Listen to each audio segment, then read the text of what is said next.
जनजातीय समुदाय की परंपरा और संस्कृति का दस्तावेजीकरण होगा।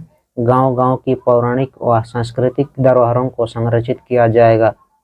26 जनवरी को झारखंड से इसकी शुरुआत होगी। केंद्र सरकार इसमें मदद करेगी।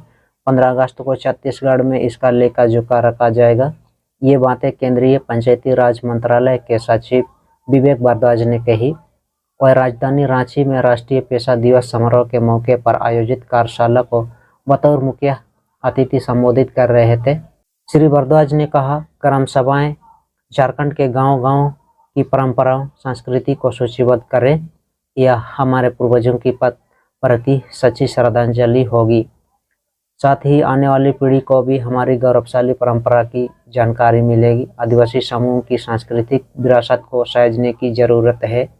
यह हम लोगों की जिम्मेदारी है कि आने वाले 6 महीनों में इस दिशा में काम हो। समारोह के दौरान पेशा कानून को सशक्त बनाने, उसके क्रियान्वयन, नियमावली और आदिवासी अधिकारों पर विशेष चर्चा हुई। अनुसूचित क्षेत्रों में पंचायतों को अधिकार देने पर भी विस्तार से चर्चा की गई। केंद्रीय सचिव श्री भारद्वाज ने कहा कि झारखंड में बढ़िया काम हो रहा है। नए-नए आयाम जुट रहे हैं। देश के 10 राज्यों में पेशा कानून लागू है। जल, जंगल और जमीन ही पेशा है। इस पर अधिकार पेशा ही देता है। इस कानून को बने 28 साल हो गए, पर इसका पूरी तरह से क्रियान्वयन नहीं हुआ है। इसे पूरी तरह लागू कराना हमारी जवाबदेही है। केंद्रीय पंचायती राज मंत्रालय के संयुक्त सचिव आलोक प्रेम नागर ने कहा कि पेशा कानून के प्रावधानों को आत्मसात करना जरूरी है। पंचायतों को केवल विषय ट्रांसफर कर देने से नहीं होगा, उन्हें अधिकार देने की जरूरत है। बहुत लोगों को अधिकार ही पता नहीं है। राज्य पंचायती राज विभाग के सचिव विनय चौबे ने कहा कि गांधी जी ने ग्राम स्वराज की कल्पना की थी।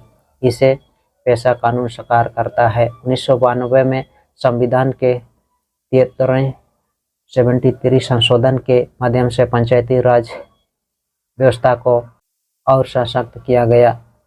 यह कानून 1996 में लागू हुआ। यह कानून नैसर्गिक अधिकार देता है। राज्य के 13 अधिसूचित जिले और 3 आंशिक जिलों में यह लागू है। शेड्यूल एरिया की 2000 पंचायतें और 16,000 ग्राम सभाओं को अधिकार देता है। समारोह में विभाग की निदेशक निशी उरांव ने अतिथियों का स्वागत किया। झारखंड में सरकार ने पेशा कानून पर लोकगीत तैयार कराया है। लोक कलाकार मुकुंद नायक की आवाज में लोगों को जागरूक करने और अधिकारों को बताने के उद्देश्य से यह गीत तैयार किया गया है। समारोह में कलाकारों ने इसकी प्रस्तुति भी की है। केंद्रीय सचिव ने इसकी सराहना की। उन्होंने कहा कि झारखंड को अन्य राज्यों से ऐसे प्रयास अलग करता है। कार्यालय में पेशा अधिनियम की विशेषताओं पर केंद्रित एक लघु फिल्म भी प्रस्तुत की गई है। मुख्यमंत्री हेमंत सोरेन ने कहा कि पेशा कानून पर सरकार जनता की भावना के अनुरूप काम करेगी। प्रोजेक्ट भवन में पत्रकारों के सवाल के जवाब में उन्होंने ये बातें कही। उन्होंने कहा कि हमारी प्राथमिकता है कि सरकार की आवाज़ राज्य के अंतिम पायदान में खड़े व्यक्ति तक पहुँचे और राज्य के विकास में उनको हिस्सा बनाए।